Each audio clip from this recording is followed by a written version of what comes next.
Good evening. I'm Dennis and I'm a Christian.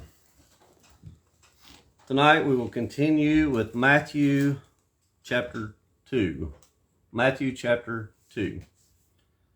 Now after Jesus was born in Bethlehem of Judea in the days of Herod the king, behold, wise men from the east came to Jerusalem, saying, "Where is he who has been born King of the Jews?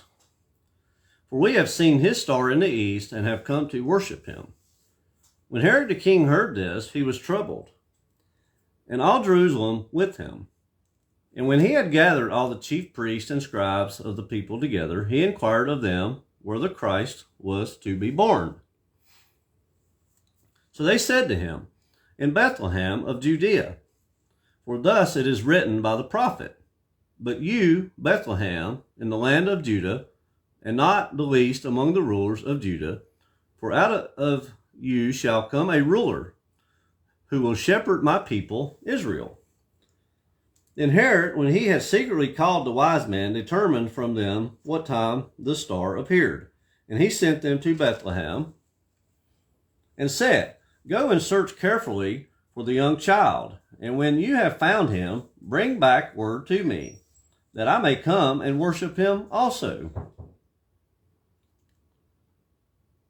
When they heard the king, they departed, and behold, the star which they had seen in the east went before them, till it came and stood over where the young child was.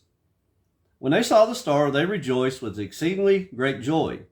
And when they had come into the house, they saw the young child with Mary his mother, and fell down and worshipped him.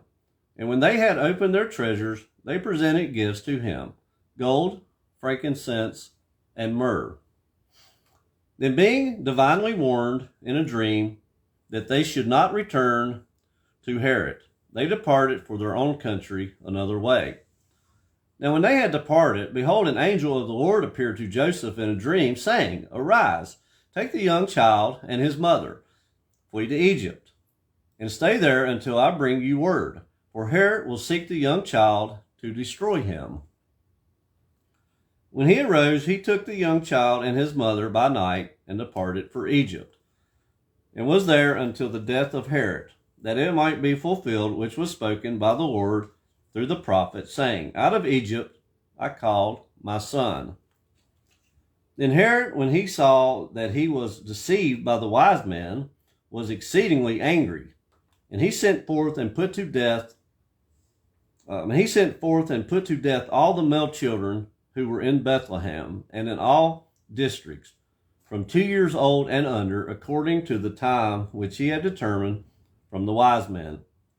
Then was fulfilled what was spoken by Jeremiah the prophet, saying, "A voice was heard in Ramah, lamentation, weeping, and great mourning. Rachel weeping for her children, refusing to be comforted, because they are no more." Now when Herod was dead, behold, an angel of the Lord appeared in a dream to Joseph in Egypt, saying, "Arise, take the young child and his mother, and go to the land of Israel. For those who sought the young child's life are dead." Then he arose, took the young child and his mother, and came into the land of Israel. But when he had heard that Archelaus was reigning over Judea instead of his father Herod, he was afraid to go there. And being warned by God in a dream, he turned aside into the region of Galilee. And he came and dwelt in a city called Nazareth, that it might be fulfilled which was spoken by the prophets, "He shall be called a Nazarene." That is Matthew chapter 2.